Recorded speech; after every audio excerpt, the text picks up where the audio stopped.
Biasanya kan saya tak sabar nak kongsikan dengan anda unboxing experience Asus ROG Phone sebab cara Asus present smartphone ni kepada kita seriously genius. Tapi untuk Asus ROG Phone 8 ni kotak dia biasa-biasa seperti yang anda dapat tengok sekarang. Ada branding Asus ROG, logo mata dekat sini. Kemudian ada dia punya model. Yang saya nak kongsikan dengan anda dalam video kali ni adalah yang paling basic maybe. Sebab itulah packaging dia biasa-biasa sahaja. Assalamualaikum warahmatullahi wabarakatuh. Anda bersama saya Ashraf Jeffrey dalam channel YouTube Mona Lisa. Kalau anda belum tekan butang subscribe, pastikan anda tekan butang subscribe dan juga button loceng yang ada dekat tepi dia. Kalau anda beli Asus ROG Phone ni, anda akan dapat dia punya smartphone, dia punya buku manual and so on. Kemudian anda akan dapat dia punya power adapter yang support hypercharge. Ini yang paling penting. Kemudian dia bagi kepada kita satu braided kabel USB-C ke USB-C.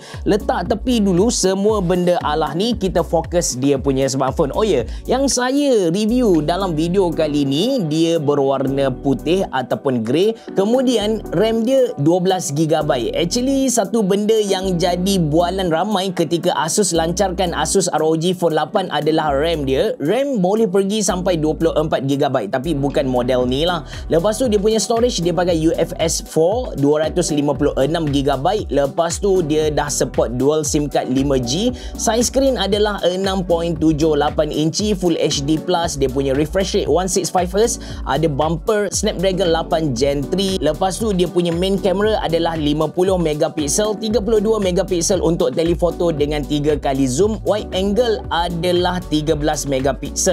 So jom kita tengok physical produk ni macam mana. Yang saya pegang ni based on kotak tadi, warna yang saya review ni adalah putih. Cuma actual dia lebih kepada warna kelabu macam tu. Smartphone ni sekali pandang nampak premium, ada signature dia tersendiri. Part yang paling ketara dengan Asus ROG Phone 7 sebelum ni adalah bahagian kamera. Actually masa Asus lancarkan Asus ROG Phone 8, satu benda yang mereka highlight ialah mereka kata ini bukanlah smartphone gaming yang anda kenal, which is they refer kepada kebanyakan smartphone gaming dia punya kamera tak cantik, tapi yang ni kamera dia padu. Mereka dah tambah telefoto 13MP, 3 kali zoom dekat Asus ROG Phone, and saya sahkan kepada anda kualiti dia cenggi ni. Nanti saya tunjuk kejap lagi. Lepas tu dari segi design ada logo Asus ROG dekat sini, yang mana logo ni menyala kalau anda turn on dia punya X mode. Di bahagian atas ada Republic of Gamers, ada Dare to Win, GLHF dan juga Establish 2006. GLHF ni dia refer kepada good luck, have fun. Untuk dia punya button dan juga input output connection ni, di bahagian kanan ada dia punya power button, ada volume rocker, lepas tu kiri kanan ada air trigger. Saya tanya ramai pengguna Asus ROG Phone sebelum ni, ramai di antara mereka yang kata mereka betul-betul utilize air trigger. Kiranya feature air trigger ni bukanlah satu gimmick.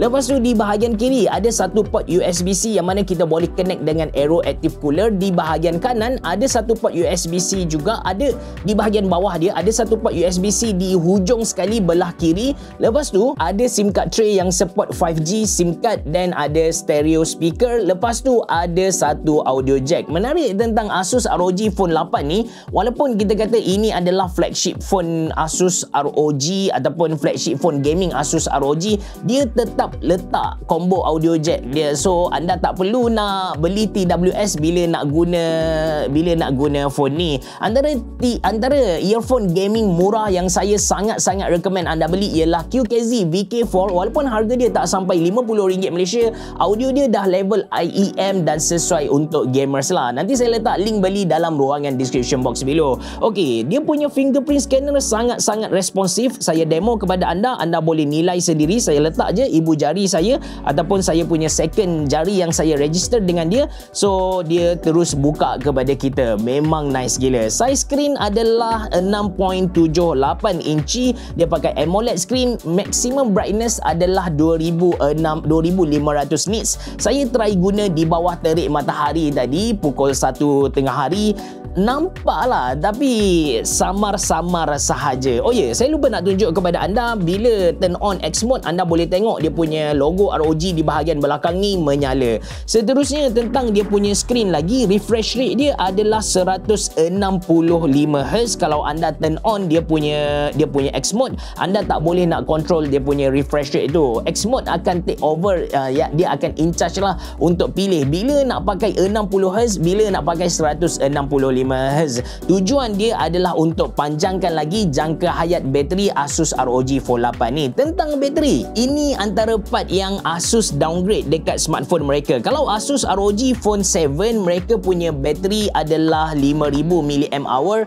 Untuk Asus ROG Phone 8 ni, bateri dia hanya 4000 mAh, but still dia support hypercharge 65W. Saya kira kalau nak dapatkan 100% charge dari 10%, kita hanya perlu ambil masa sekitar 40 minit sahaja. Ini dia punya spesifikasi. Sekali lagi, dia pakai Snapdragon 8 Gen 3. So dari segi performance, anda tak perlu risau langsung. Dia mampu carry game high setting stable 60fps macam tu. Lepas tu dia pakai RAM 12GB. Tentang RAM ni pula kan, kalau anda follow mereka punya pelancaran ataupun berita-berita berkait dengan Asus ROG Phone 8 ni, satu benda yang mereka gegarkan adalah RAM 24GB. Besar gila. Tapi bukan untuk model yang saya review ni lah, model atas-atas dia. Lepas tu dia punya storage, dia pakai UFS 4 yang mana sangat-sangat laju, 256GB.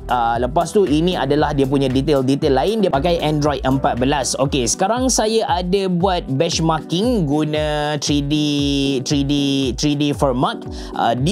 Saya nak anda perhatikan dari segi smoothness tu, itu penting juga. Tapi sebenarnya saya nak demo kepada anda kualiti display yang mampu dihasilkan oleh Asus ROG Phone 8. Bagi saya, warna yang dia tunjuk kepada kita, display yang dia pamerkan kepada kita, sangat-sangat cantik. Yang ni no doubt punya. So kalau kita tengok dia punya FPS pun memang stable dengan 30fps, walaupun kita punya setting ni high setting. Kejap lagi kita tengok berapa battery drain bila saya buat benchmarking macam ni. Lepas tu dia punya temperature. Sebut tentang temperature ni,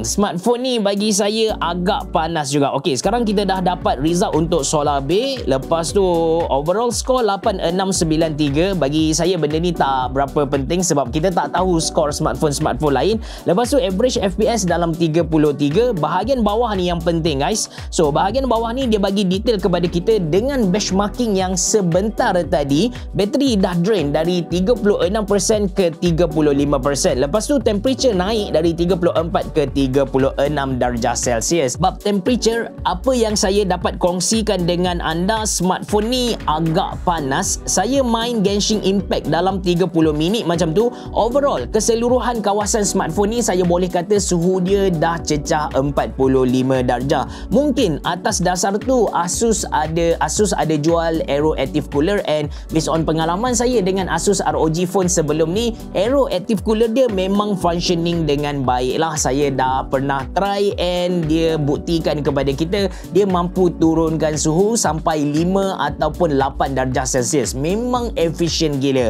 Okey, antara benda best dekat Asus ROG Phone ialah software dia, Armoury Crate. Tapi specifically saya nak puji Game Genie. Game Genie ni kita activate dengan tarik dari bucu kiri atas ke bawah, dan kita boleh tukar every single setting yang ada dekat Asus ROG Phone ni. Macam kita nak tukar dia punya performance mode dari dynamic ke X mode pun boleh. Tak perlu nak masuk Armoury Crate, kita buat secara manual dekat sana. On the go macam ni pun tak ada masalah. Lepas tu kita boleh baiki dia punya refresh rate, kita boleh turn on dia punya real time info. Kalau anda nak tukar network pun tak ada masalah. Lepas tu anda nak setting dia punya air trigger, everything anda boleh buat dekat Game Genie ni. Banyak gila pilihan yang ada. To be honest dengan anda, ini adalah software gaming yang paling mantap lah untuk smartphone gaming yang saya pernah guna. So dekat sini kita boleh nampak temperature bila saya main dengan high setting Genshin Impact dalam 2 minit macam tu, ataupun dalam 5 minit lah kita kata, dia punya suhu dah naik sampai 38 darjah.